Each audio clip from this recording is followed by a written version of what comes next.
Okay, hello everyone. My name is Alexander Aditya Pranata and you can call me Ani. My NPM 226100100. Okay everyone, my name is Rico Fernanda. You can call me Rico and my NPM is 221620113. We are group 6 and we will presentation about recruitment politik. Okay, thank you everyone.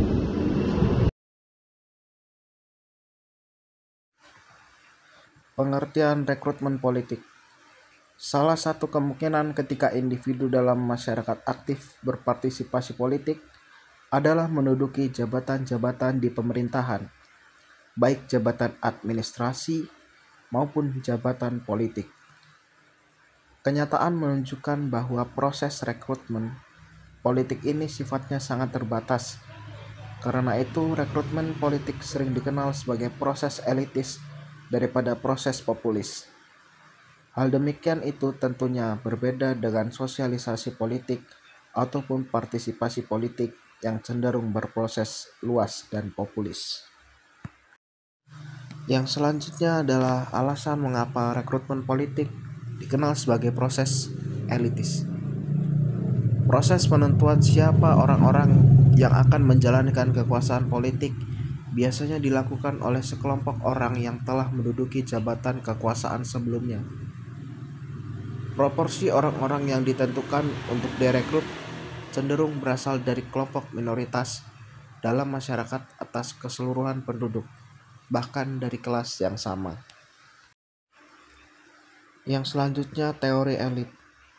Vilfredo Pareto tahun 1939 seperti ditafsirkan S.P. Varma, percaya bahwa dalam setiap masyarakat terdapat orang-orang atau individu-individu terbaik yang diperlukan kehadirannya pada kekuasaan sosial dan politik yang penuh. Pareto juga mengemukakan berbagai jenis pergantian antar elit, yaitu pergantian di antara kelompok-kelompok elit yang memerintah itu sendiri, dan di antara elit dengan penduduk lainnya. Yang selanjutnya, sumber daya politik. Charles F. Andrein mengidentifikasi 5 sumber daya politik yang penting bagi individu untuk memperoleh kekuasaan. Yang pertama, sumber daya fisik. Yang kedua, sumber daya ekonomi. Yang ketiga, sumber daya normatif. Yang keempat, sumber daya personal. Dan yang kelima, sumber daya keahlian.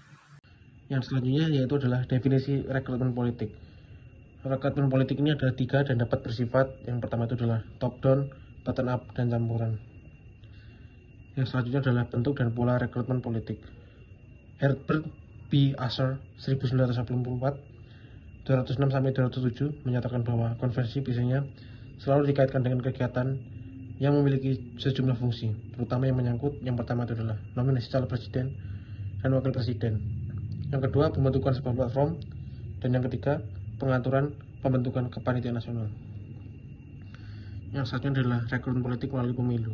Rekrutmen politik melalui pemilu umum atau pemilu yang sudah lazim dilaksanakan di semua negara, khususnya negara-negara yang demokratis. Hanya saja yang membedakan satu sama lain terletak pada mekanisme dan masa jabatannya.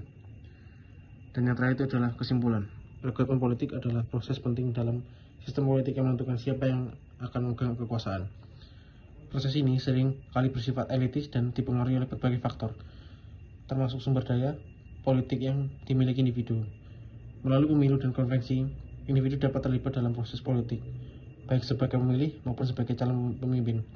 Dengan memahami dinamika rekrutmen politik, kita dapat lebih mengapresiasi kompleksitas sistem politik dan peran individu di dalamnya.